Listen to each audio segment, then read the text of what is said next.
How hyped were you for Shadowlands, really?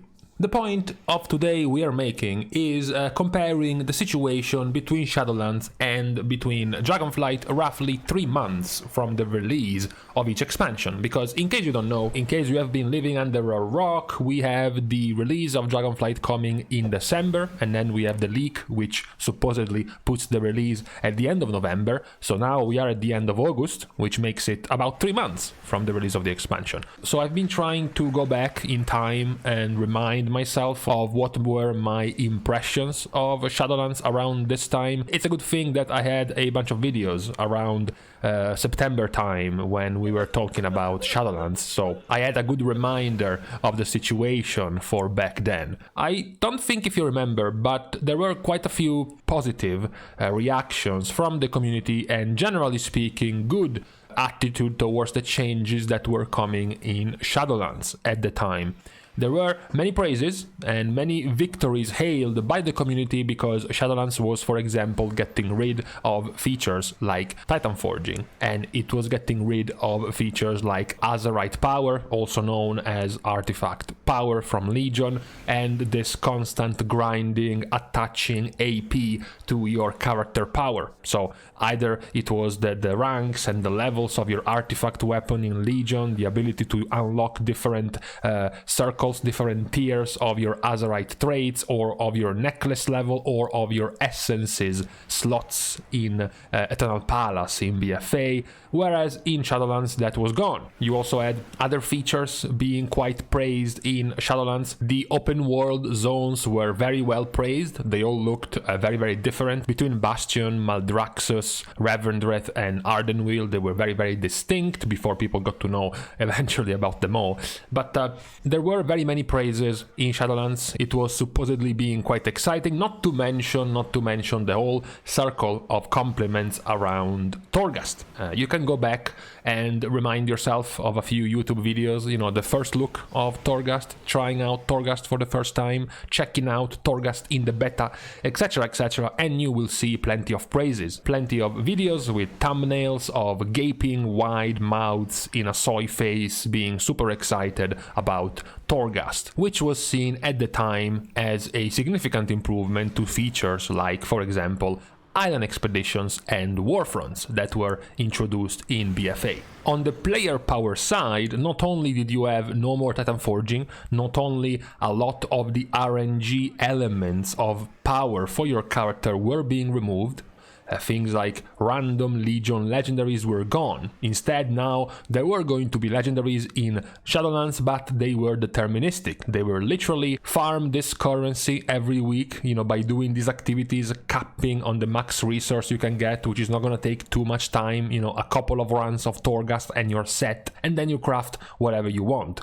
So it's nothing like Legion where you might farm every single raid difficulty, every single dungeon for months and never get your best in slot legendary. Now it's even better. In Shadowlands you also had features like the introduction of the Great Vault. Unlike the single cache with a single random piece of gear that you had in BFA, now the Great Vault was incentivizing you in completing more content. Overall, there were quite a lot of praises for Shadowlands before Shadowlands was actually coming out. Now, what are currently the praises of Dragonflight?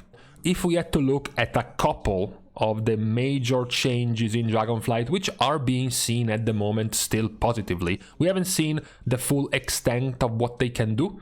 We are still in the alpha. We have still not seen essentially the full unlock of the features. They will be rolled out week by week, one by one, and I'm talking about professions. So there have been quite a lot of effort being put in Dragonflight in completely reworking not just one profession, not just a single one because the crafting options were boring. No. The entire system of profession has been changed. Not just in the amount of options you have to craft, in the usefulness of the things you can craft. It has also been changed because the crafting system has been made more complex, more varied. It requires you to spend way more time in the open world, for example, to have a legitimate endgame activity for you to do in the open world. Now that we have mentioned one of the major drawbacks of Shadowlands in removing AP grind from world quests and removing Titan Forging from world quest rewards, is that the open world felt empty because you had nothing to do. because you had no reason to go in the open world. If there is no AP for my Azerite necklace, my artifact weapon or whatnot, and I can't even hope to Titan Forge this trinket, then what's the point of even doing world quests? So this reworked profession system is actually going to fill in the gap. The gap of having a reason to go in the open world and do stuff is now going to be in the form of materials for crafting. What is also being praised and will also help you a lot in this crafting endeavor is the crafting order system. Now you can also, for example, decide to still be an alchemist and an enchanter without having to miss out on blacksmith crafts for your warrior, because you can now order a blacksmith with work orders to craft something for you. So a previously bind on pickup, a bop crafted epic item from a blacksmith which only a blacksmith could use, can now be used by an enchanter and an alchemist if he puts up the craft as a work order. Lastly, you have the even more uses of the profession system by allowing you to wear multiple pieces of crafted gear instead of just one, like we have had in the past expansions. I think right now, I'm not sure if it's going to change by the time it goes live in Dragonflight, but right now you could wear up to 5 different crafted pieces of gear. On top of that, we also had the confirmation from Blizzard that these crafted pieces of gear can also be at mythic raiding level quality. Basically, you have 16 pieces in your gear, 16 slots of gear, and 5 of them can be mythic raiding quality crafted pieces. So nearly a third of your entire gear set can come from crafting, and it can be of the highest quality. The other part that is being praised, perhaps even more than professions, because it's much more shiny, it's much more easy to market, right, is not the profession system, but is Dragonriding. That is also something that is being praised a lot. Simply because of the refreshing system that is being introduced, the difference that you have in flying. At the end of the day, flying, I'm not sure you noticed, but flying has been the same since we picked up the first flying mounts in the Burning Crusade, and that was 15 and more years ago. So since then, it's been exactly the same, and now it's drastically different with Dragonriding. Not only that, but Dragonriding can also add more features than just mount up and fly. For example, there are several spots across the world which have been designed for Dragonriding. You can only reach certain heights in the world depending on your Dragonriding level and the skill of your Dragonriding, allowing you to reach certain heights which can have rewards like caches and chests or special quests that you can only reach with Dragonriding, which can give you, for example, materials for your profession. So it's also something that has been praised a lot. Now, if you were there during the beta of Shadowlands and during the pre-release of Shadowlands, and you are here now, during the pre-release of Dragonflight, if you were to put the two things next to each other, if you were to compare the positive things being said and talked about for Shadowlands and the positive things being said and talked about for Dragonflight, how would you weigh them? How would you rate them one against the other? Who was getting more praise? Who was getting more excitement behind both expansions? Obviously, you might be a little bit skewed by hindsight. Hindsight is always 20/20, so of course, knowing how Shadowlands turned out, perhaps you get a little bit more biased towards the results of those positive expectations for Shadowlands. But if you have to try to be as neutral as possible, I would say that overall the levels are very similar. You know, there isn't too much difference right now between the two situations, at the very least. As I said, from my own memory, people were praising Torghast as much as people were praising Dragonriding right now, pretty much. Now, this is where you say, okay, Izen, what's your point? Are you trying to say that because people were excited about Shadowlands and it turned out to be much worse than expected, then we should think the same about Dragonflight? No, that's not what I'm saying. I'm saying that even though features can often feel very good from the outside perspective, from looking at them in a vacuum on their own, when they are put together in the same game that you have to be into, they might take on a different shape than what you thought. An example I would like to make is Dragonriding. Despite the praise it receives, I am, for example, not really very excited at all about Dragonriding, mostly because, from my perspective, Dragonriding is a feature that allows you to go from point A to point B. My feeling, my first instinct about Dragonriding is that it is just a transportation feature. Even if it is a new feature, even if it is allowing you to do something new in Dragonflight compared to Shadowlands, it is still, at the end of the day, something you use to go from point A to point B. If you don't like point A, and you don't like point B, the fact that it's going to be cooler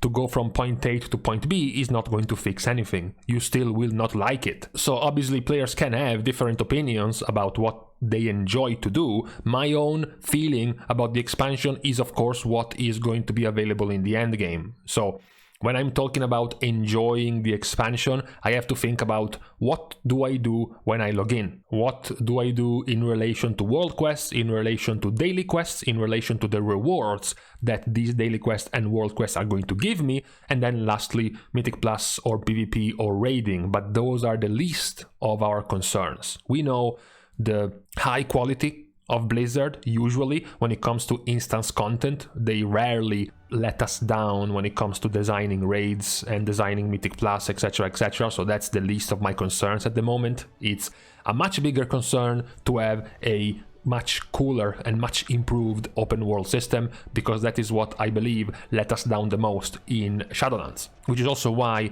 I believe the profession system, the reworked profession system, is a significantly more important point for the success of Dragonflight than any other feature that is going to be present in Dragonflight. If you told me whether or not I wanted the guarantee that the profession system was going to be a home run when it came to open world content at the cost of not even having the Drak tier as a new class and a new race, I would 100% agree. I would 100% not even want a new class, a new playable race in this expansion if it meant we were certain to have an amazing open world feature in Dragonflight, because that's what I feel can drive the expansion to be much better. At the end of the day, you all saw what happened in Shadowlands when Blizzard removed all the things people didn't want in the open world. All the things people said were a tiring and boring grind in the open world, and for once Blizzard listened. For once Blizzard said, okay, fine, we have heard your complaints. We have heard how it feels unfair to have Titan Forging, how it feels unfair to defeat mythic bosses and then the same day go complete a random world quest and get an upgrade from a normal piece of gear that Titan forges 60 item levels. Fine, that's no longer gonna be here. We have also heard your complaints about giving you this pressure, giving you this anxiety where every single time you log in, you have to open your map and select all of the 15 AP world quests to go and complete because they are attached to your power, to your character power. So you know what? In Shadowlands we are giving you anima power, which will have absolutely zero power attached to it. It's just gonna be for cosmetics, for mounts, for toys and pets and whatnot, so you don't need to do it if you don't want to. And within a month of the expansion, players were asking Blizzard, what are we supposed to do in the open world? There is no power for my character. And that was the problem for the entire expansion. Blizzard tried to add things like, no, you can still get some sockets in the open world if you grind the faction. You can still get some conduit upgrades if you get too exalted, but that was not nearly enough. The justification to grinding Cortia or even the Maw, God forbid, was definitely not enough. Just a handful of conduit upgrades or some sockets every week was definitely not enough of a reward in the open world of Shadowlands. So from my perspective, in case it wasn't clear, I am still way more hyped about Dragonflight than I am about Shadowlands. I did not have any positive feeling towards the removal of all of the open world grindy stuff in Shadowlands. I did perhaps enjoy is a harsh word. Perhaps enjoy is a little bit too much, but I was neutral towards this open world routine, okay? I didn't hate it. That's how I could put it. You know, the feeling that, you know, your daily routine in WoW starts by logging in and doing some AP stuff in Legion and in BFA wasn't that bad. It did feel sometimes like a slog, especially, I'm sure, players with multiple characters wanting to keep multiple characters up at the same time. I'm sure they had a much easier time in Shadowlands compared to BFA or Legion when it comes to open world grindiness. But for me, who didn't play more than a couple of characters at a time, it never felt quite like a burden. I was neutral as well towards Torghast. I wasn't the biggest fan of Torghast, mostly because there was, once again, no character power. So generally speaking, features that have no character powers, I do not really care too much about, right? I'm mostly just disinterested in general. My main concern, as pointed out, was that when Shadowlands launched, there just wasn't enough to do in the open world. I had plenty of fun doing the raids. I think Castle into Sanctum into Sepulchre is one of the strongest 3 back-to-back-to-back set of raids we have ever seen in any expansion in terms of quality. So it was mostly the open world and other things attached, like professions being terrible in this expansion. So that is what excites me more overall between Shadowlands and Dragonflight. I believe that the feature related to professions is the most important one when it comes to Dragonflight. Not because professions are cool, not because crafting is cool, not because role-playing as a merchant with the best and most rare weapons is cool. It can be cool if you want to play like that, for sure. What I think it's cool is that it is going to enrich the open world in a way that doesn't put this AP grind into it. So now you still have to go into the open world, you still have to do world quests, daily quests, activities in the open world, but those are towards crafting. They are towards crafting high quality, high ranked gear for your character, which is a way of character power, is a way of keeping you into the game every day, doing what you would call chores every day. In the next expansion, it will be profession chores rather than AP grind chores, but the result will be roughly the same. It can be enhanced by having more fun along the way with Dragonriding, as pointed out, but I think that if the open world part gets nailed by Dragonflight, it will get a much better reception compared to Shadowlands. Because if we start removing the things we assume will stay the same in quality, so let's just remove Shadowlands and Dragonflight's raids, let's just remove the Mythic Plus, let's just remove the story, let's just not even consider the story, the campaign and whatnot. What's left is, what do you do in between these things? In between raid night and in between Mythic Plus grinding, what do you do? What's left is open world stuff. What's left is when you chill in the open world while watching something on Twitch or on YouTube in the other monitors, which should be, by the way, my videos. That type of routine stuff is what is going to keep you in the game the most overall. Even a Mythic Raider, I can tell you this myself, even as a Mythic Raider, most of the time you will spend in-game is in the open world. Even for the 1%, even for the ones you think want to make all the decisions and that Blizzard is trying to cater towards, even for them, the most time they will spend in game won't be in the raid or won't be in farming Mythic Plus, it will be in the open world. So having a top quality feature there is what is going to make the game much more impressive, which is why I think the hype for Dragonflight is more justified than the hype for Shadowlands, because in the end both the profession rework and Dragonriding are features for the open world. That is what I think is the most important thing right now for the upcoming expansion. So after this entire aimless rant about the hype between the 2 expansions, I'm going to leave you to, I don't know, I guess think about what I just said and what is your take on it. What do you think is your most hyped feature coming in Dragonflight, and then try to compare it with what you were excited about in Shadowlands a couple of years ago. And we will see. We will see then when Dragonflight releases if it turns out to be true or a massive oversight in the end. Now, we can finally leave each other on this Monday, the most boring day of the week. Thanks, of course, as usual, to all of my patrons for supporting me. You are helping in allowing me to continue to produce content for WoW. Eventually, one day, I will get into the alpha, which at this point should be soon turn into a beta of Dragonflight, so we will be able to have even more interesting content compared to what we are stuck doing now. Also, you can like and comment down below, as well as subscribe to the channel itself to support me even more. And to finish, for more social interactions, you can follow me on Twitter, as well as subscribing to my Patreon right down at these two links. Subscription, which will also give you access to my Discord channel whenever you want to get in, ask some questions, some feedback, some tips about future content. I am usually always available on Discord as well. Now, thank you guys for watching. See you guys soon. And in the meantime, I should have made a counter for this video. The how many times I say open world counter. I think it went above 20, honestly.